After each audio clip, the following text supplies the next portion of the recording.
Here to discuss is CME Group Chairman and CEO Terry Duffy for an exclusive interview. Terry, welcome back. Good to see you. Thanks, Sarah. Appreciate it.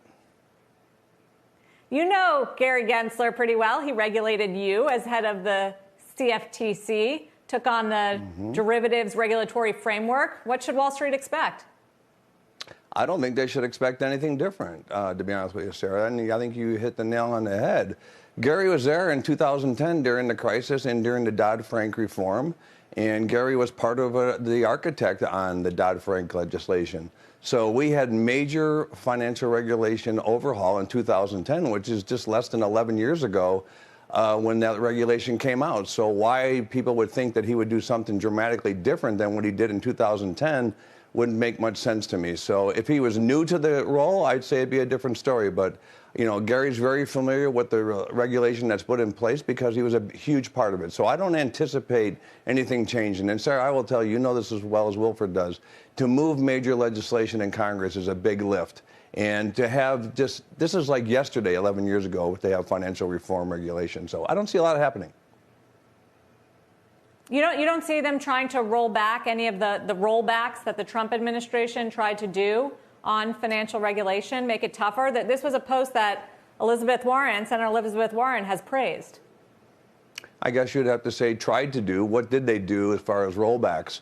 And how specific do you want to get? I don't see a lot of rollbacks. I think what the president announced already is the rollback on the Keystone Pipeline. That would be one example, which he's already done. I don't see that as a major shakeup in the financial services industry. But other than that, I would have to ask the question, what particular deregulation did President Trump and his administration do for financial services? They talked a little bit about the Volcker rule, but they didn't do a whole lot to make massive changes. Were you pleased, Terry, yesterday to see the peaceful transition of power? And what would have been your views on all of the unrest in the weeks leading up to it? Well, first of all, well, thank you. And I was extremely pleased to see the transfer of power.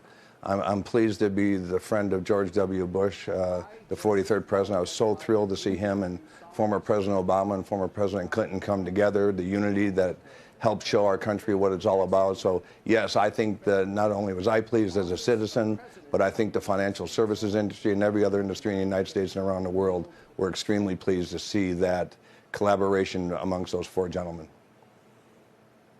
I think you, as many corporations did, react to the insurrection that we saw on January 6th by pausing or suspending political donations.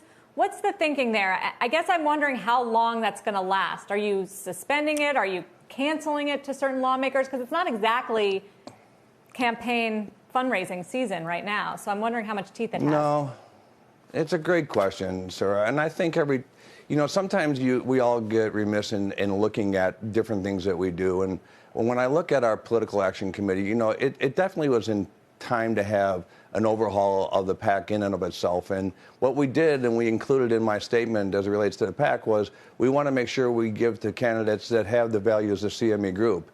And that's not something we've ever said before, to whether it's our contributors or not. We always said we want to make sure that we support candidates that are very pro-markets. We still believe in that, but we also want to make sure that we can analyze and evaluate the members of Congress that share the values of CME, that are not racist, that are not anti-Semites, that are not, opposing the transgender community or any other community such like that. So we are very focused on that. So in order to do that, the best thing to do is to suspend it instead of trying to split hairs and say who you're going to give money to, who you're not. You're going to take it away from the 139 who voted against the certification of President Biden in the House or the 7 in the Senate. That didn't make much sense. So we decided just to suspend it completely and go from there. But the insurrection was just, a wake-up call to a lot of businesses and how they want to do their political giving. And, we're no exception to that.